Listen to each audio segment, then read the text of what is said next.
প্রধানমন্ত্রী হিসেবে প্রথম ঈদ, তাই উচ্ছ্বাসটাও ফুটে ওঠে সরকার প্রধানের হাসিতেই।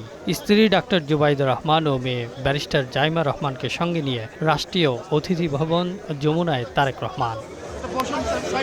ঈদের শুভেচ্ছা বিনিময় করতে প্রধানমন্ত্রীকে ঘিরে সাধারণ মানুষের ঢল নামে। তাদের উচ্ছ্বাসের বহিঃপ্রকাশ ঘটে সরকার প্রধানের সঙ্গে ঈদের শুভেচ্ছা বিনিময় করতে পেরে। বাদ ভাঙে সকল প্রোটোকল, বেগ পেতে হয় নিরাপত্তায় নিয়োজিত সবাইকে।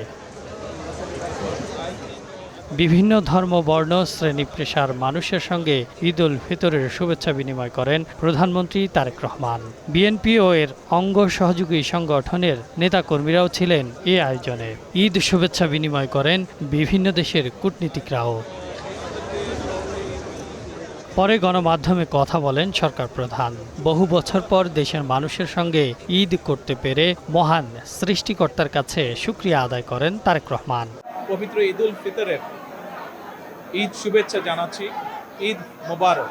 বহু বছর পরে আল্লাহ রাব্বুল আলামিনের ইচ্ছায়, বাংলাদেশের মানুষের দোয়ায় আমি এবং আমার পরিবার দেশের মাটিতে দেশের মানুষের সাথে ঈদ পালন করতে সক্ষম হয়েছি।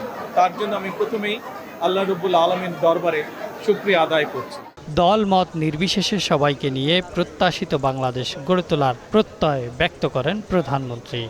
আজকের এই ঈদের দিনে দেশবাসীর কাছে আমি দোয়া চাই। একই সাথে দেশবাসীর কাছে আমি অনুরোধ জানাবো যে আপনাদের সহযোগিতা যদি থাকে, ইনশাল্লাহ আপনাদের এই নির্বাচিত সরকার দেশকে আপনাদের চাওয়া অনুযায়ী দেশ গঠনের কাজে সর্বোচ্চ শক্তি দিয়ে চেষ্টা চালিয়ে যাবে। এ সময় মহান মুক্তিযুদ্ধে শহীদদের পাশাপাশি ২৪-এর গণ অভ্যুত্থানে গণতান্ত্রিক আন্দোলনে আত্মত্যাগকারীদের শ্রদ্ধাভরে স্মরণ করেন প্রধানমন্ত্রী তারেক রহমান।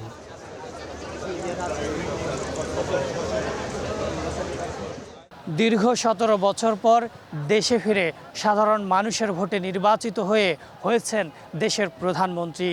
তার এক মাসের মধ্যেই ঈদ উদযাপন করেছেন দেশের মানুষকে সঙ্গে নিয়ে, জানিয়েছেন ঈদের শুভেচ্ছা আর বলেছেন দল মত নির্বিশেষে ঐক্যবদ্ধ বাংলাদেশ গড়ার প্রত্যয়। যমুনা থেকে বেরিয়ে শেরেবাংলা নগরে জিয়া উদ্যানে পরিবার ও দলের সদস্যদের সঙ্গে নিয়ে বাবা শহীদ রাষ্ট্রপতি জিয়াউর রহমান ও মা সাবেক প্রধানমন্ত্রী বেগম খালেদা জিয়ার কবর জিয়ারত করেন প্রধানমন্ত্রী তারেক রহমান। Ahsan Habib, green news, Dhaka.